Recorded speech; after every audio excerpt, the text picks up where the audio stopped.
everyone, it's the Amazing People of Glastonbury episode 10, and today I have with me the absolutely incredible Sally Pullinger.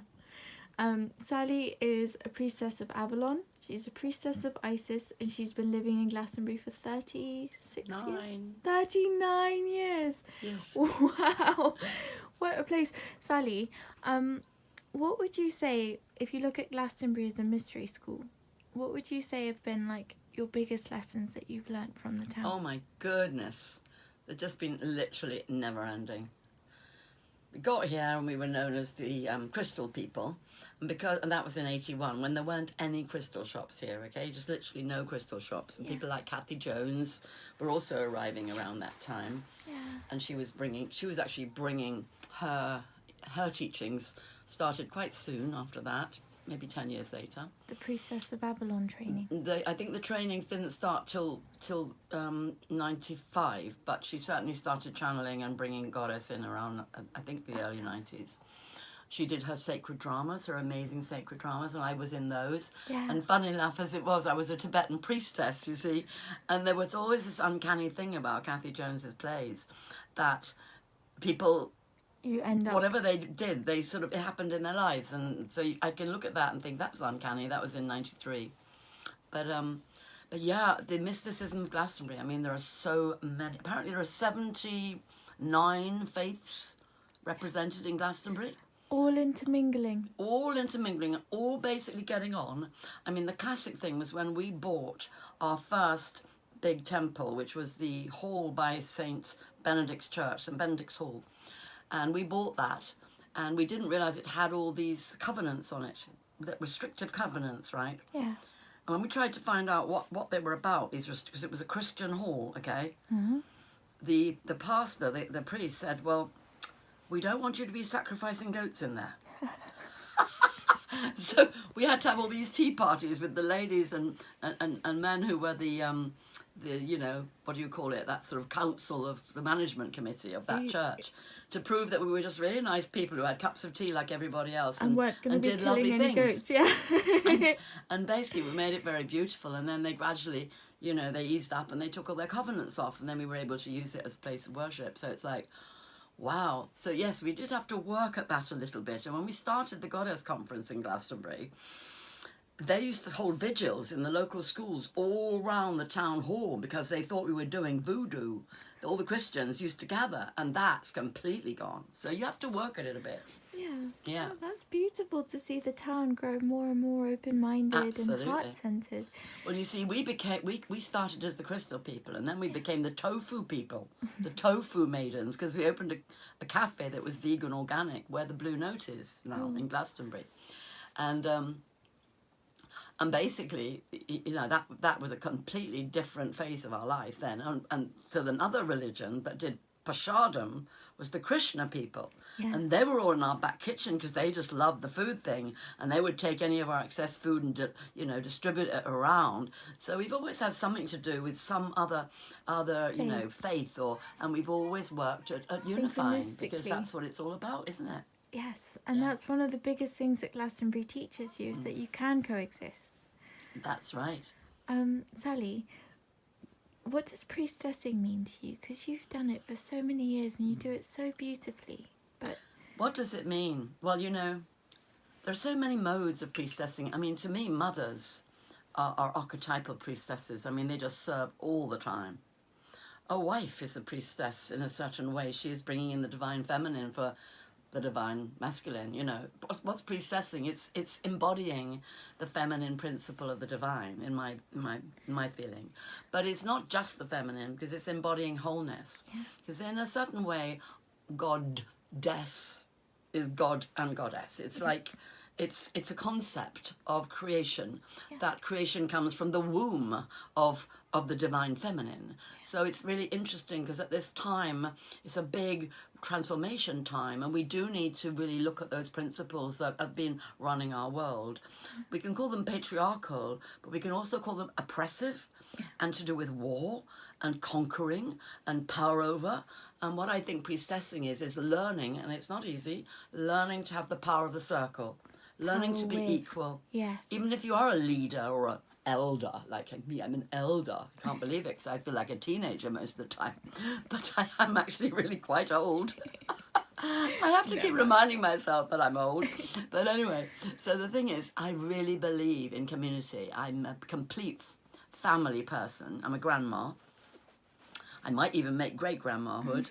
I got several wonderful friends who are great-grandmas, and that's amazing. So I think family is the most important thing, community. So I think we've been in this thousands of years long gradual decline of togetherness, of tribe. You know, they're decimated they. We look into who they are, because I might have been part of a they, I don't really know. But humanity has not done really well with looking after the earth, looking after tribal life, life close to the earth, harm-free life, you know. So really that's where we are now. I think we are being told basically by the great Earth Mother Goddess, get back in touch with me because you're not going to survive otherwise. Yeah. That's priestessing for me at the moment. Yeah. And this year's the Earth Mother Goddess Conference, which is no mistake, time-wise. It's like critical, isn't it? We've had this lockdown. There's so many ways of looking at the lockdown. We can look at it from the point of view of the, you know, the people trying to manipulate society and all of this. We can also see it from the point of view of, well, you need to all just stay in your homes a bit and give Mother Earth a chance to breathe. There's both. I think both is going on. I also think we do need to wake up, you know, in terms of becoming, protectors of the earth, protectors of love as a principle of life, really, rather than power, money, you know, climbing up and not caring who you tread on. You know, I really do believe that it's possible to live on this earth with many, many people if the resources are shared, but they're not shared, you know, so we've got a long way to go, but I believe we can get there. Yeah. Especially if goddess consciousness, in lots of different ways that it can be, because I don't think it's just one way, can really expand, and people can adopt and share and sort of, you know, accept the idea of love and divine feminine principles, which are love, sharing, cooperation. You know, women have always done that. If those principles can come back as the main principles, because there's always going to be power issues. There's always going to be, you got more than me, you're prettier than me, you know, whatever all those things are. But we can work it out with compassion and caring. That's the thing. Yeah. And there's so many people have been devastated by this lockdown, by this situation, you know, and we really do need those principles to come back in. There's just going to be so much healing necessary in the next few years, actually. Because there's a lot about the lockdown that people still haven't.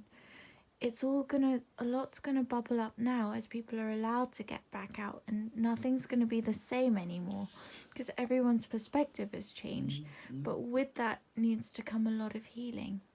That's right, a lot of healing and a lot of coming together of some very disparate points of view.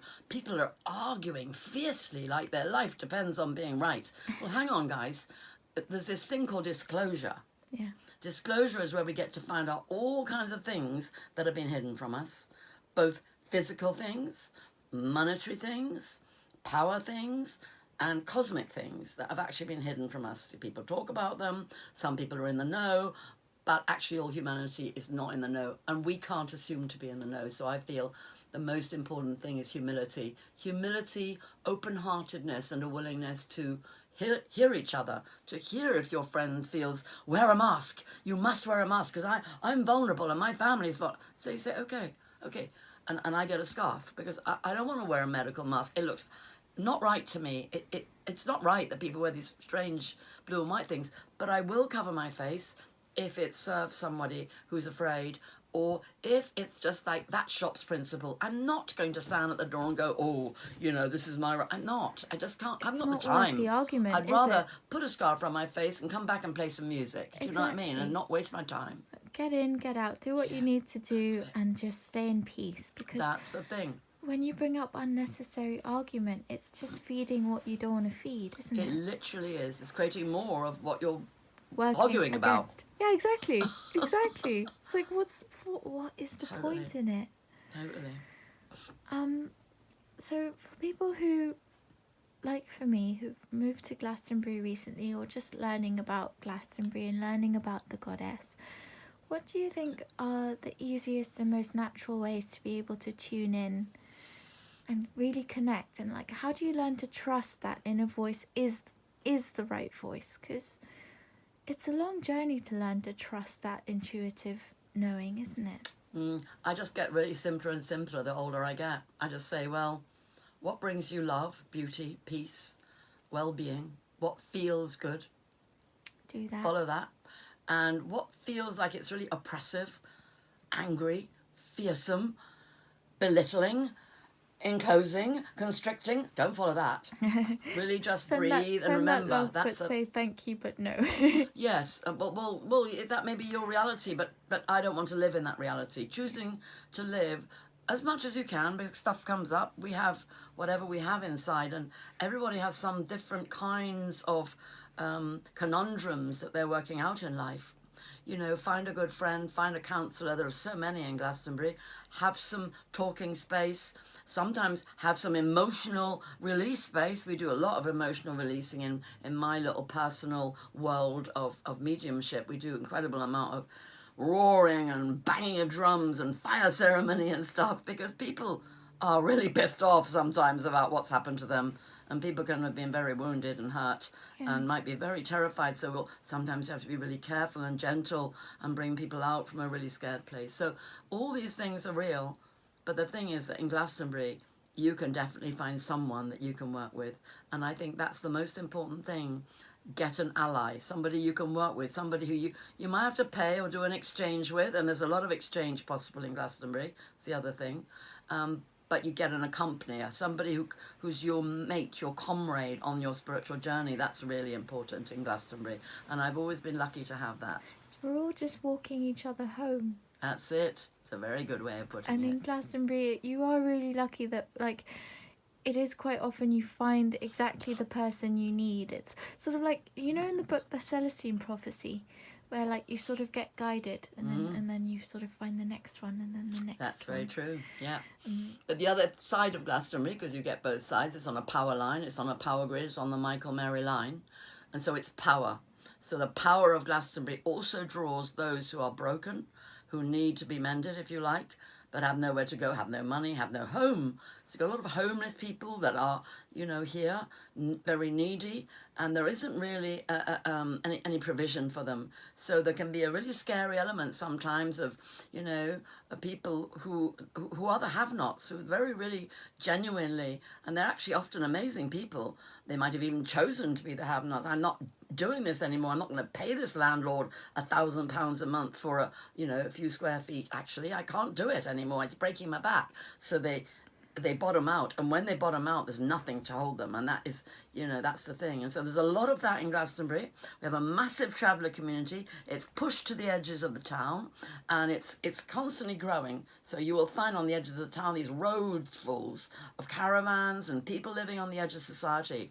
And so I really hope that somehow, some way, there can be provision for those people in the beauty way, rather than this skanky kind of living on the edge and being so, you know, so without basic needs. So yeah, that's a big thing in Glastonbury, actually, and some people are quite negative about it, and I think it needs a lot of compassion. On the other hand, you will get beggars who literally, they are beggars, like, you know, they see you coming, and I just gave, you know, 3 lots of pounds. I'm going to have to cross the road. It's like that, you know, and it is difficult like that in Glastonbury. It's the black and the white, and it's learning to love both. Yeah. Because the whole universe, it's one of the Hermetic principles, is polarity. That's quite right, absolutely. But as a medium, you bring in, we talked about this a little bit earlier, you channel through Isis, and you also channel through Tung Chung. Well, I've channeled Chung Fu for 44 years, so that's Chung Fu there. There's a picture of him done by the beautiful, amazing artist Dory Joy, who has her own website and does incredible spirit pictures. And as you see, he's on top of Ganesh. Yeah. It's a kind of God window. And Ganesh Dalai Lama. and Dalai Lama, who are is part of his tradition, really, the Buddhists and the Tibetans. So Chung Fu's been coming through ever since I lost my husband tragically to suicide when I was very young, 22. And he's been coming through ever since sort of I was about 27 or so. And he's literally been my guide, my absolute, rock. And that's a big story, and that's gone on. He channeled first in my family just for 25 years, and then the last 20, it's been out in the public. And then here's another picture by the wonderful Dori Joy of, she calls herself Isa or Isis, as opposed to Isis, but she is Isis, and she sometimes calls herself Isis, but it's very interesting. I don't know if you remember, but it was 2014 when she came through, and there was all that Islamic State, and they kept blaring out over the radio, ISIS. And so one day we were doing a live call, and we mentioned that the ISIS was coming through, and this American emailed us saying, "I can't believe you're bringing ISIS through, that terror organization." So we explained, no, it's the Egyptian goddess, actually. Isis goddess, yeah. And she actually says Isa, so we decided to completely refer to her as Isa to avoid any kind of confusion. Affiliation with terrorists. But she started coming through then. She started coming through in 2014. And at first she didn't speak, she just sang in this incredibly high voice, which was very, my voice has become quite low through all the channeling with Chung Fu, but she comes through with that very, very high tone, and she spreads her wings like this, and I feel like I've become a bird. And she still comes through like that, but now I can feel that she comes into my head more. I used to sort of feel very stretched out into her, but now she comes right in. She first of all starts there, and then she gradually comes in, and she speaks to people. And first she spoke just her star language, but you kind of understood it. But then she started speaking English. Yeah. Which is very beautiful for people, so she does speak to people, and that's been amazing. That's been the last 6 years now. Yeah, that's very new, really. That's been a coming together of my mediumship with my priestesshood. Yeah. Off the top of your head, what have been the most life-changing or profound insights that have come through the spirits to you? Oh my goodness! Do you know what, Ria? They come every day. Yeah. That's a really difficult question. I do not sit in a place of anything but open what's going to come through today, because literally Chung Fu brings through these extraterrestrial beings, he brings through divine beings, he brings through angelic beings. So I have a technically blown mind. It is blown, it's gone. Beautiful. On one level it's just like like that, and then I find myself more and more there, like I find myself really in that place of, oh my goodness, we are about to all have our minds blown. I really do think that the earth is opening up to the cosmos. This is an earth evolution, and I really do believe that beings of other dimensionality are literally, well, not going to, they are there in the fourth dimension. They're already around, they're there in the, it's all about dimensionality of light and timelines, but they're there. And as humanity opens our hearts more and more and more, which is, I think, a huge part of the goddess movement, and where it synchronizes up with many other intergalactic movements and beautiful, open-hearted consciousness coming through many beings. And I think that's going to proliferate, and then there's going to be this dimensional shift, and we will suddenly realize, oh my Gaia, look, we're part of this incredible cosmic galactic, humanity and many kinds of species, actually. That's what I really do believe that. All the realms and spheres. Because I met Merlin earlier, your beautiful cat. Yeah, so beautiful. Have you been working with Merlin? Because he's one of the biggest archetypes in Glastonbury. Yes, he does come through. He's been through, not hugely, but he's been through 2 or 3 times since I've been an open channel here in Glastonbury. But my guide is like this being who goes into the quite high dimensionality. So he's a 5D guide. So we go your spirit being in grounding so that you can raise your vibration, because unless you have your spiritual essence fully in, you can't raise your vibration. You're kind of stuck. And actually on earth, there's a lot of people who are suffering from being stuck, you know, sort of paralyzed, kind of terrified, you know, imprisoned in a certain way by fear. So he's very much working to help people come out of fear and into their courage and their strength. That is beautiful. And the last question, Sally, is if you could speak on behalf of all of Glastonbury to everyone watching this, no matter where in the world they are, no matter when they see this, be it tonight or 10 years from now, if you could convey a message from the heart of Avalon to help people along their journey of heart awakening, evolution, growth, what would your message be? Just don't ever give up reaching for the stars, reaching for your most amazing self. Really don't ever give up knowing that you are connected to Goddess, God, that the words don't matter, that religion and windows don't matter. There is an essence divine in everyone. We're born from the solar source, that we are star essence. We're here on earth for a reason at this time, and we're here to come together to create a new earth. And that is my deepest belief. And I'm so excited whenever that can come through, and whenever I hear someone else bring that through, I'm like, yes, I'm with you. So getting together, coming together. This is the heart message. We are heart.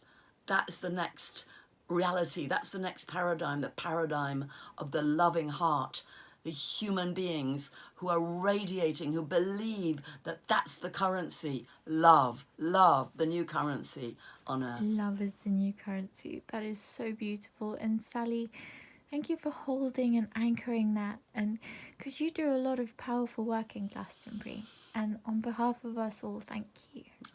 It's lovely to meet you today, Ria. And thank you for this interview. It's been brilliant. Thank you. Is there anything that I haven't asked you that you Well, I'd just like to mention my music, since this is going out to who I don't know. on YouTube? Please do have a look for my music and the music of... I work a lot with my son, Jerome Zoran, J Rocker. He's got a J Rocker Sacred Sound website where a lot of our music is. And I've written a lot of goddess music, which is on our site, Deep Soul Connection, and also in the Goddess Temple Gift Shop. You write poetry as well, don't you? I write songs. Gabrielle, my granddaughter, writes incredible poetry. Gabrielle O'Connell. Yeah. She's amazing. I still sometimes get last year's Sun Lover Goddess conference songs in my head, and I can't wait to hear this year's one. Yeah, this one. So yeah, that's the other thing, is that I wrote 30 years ago, actually, 31 years ago now, a rock opera, an eco-rock opera, which is all about, well, it's called Voices of the Earth. And so I was going to be putting that on at the Earth Goddess Conference as the premiere. But of course, that was all disabled. However, we managed, because so many of my family musicians, to create a CD for you of some of those songs, and also some of those songs from the eco-rock opera, Voices of the Earth, are of course in the Earth Mother Goddess Conference. So, yeah. That's fabulous. I can't wait to check them out. Great. Thank you you so for this much, interview, Ria. Sally. Yeah.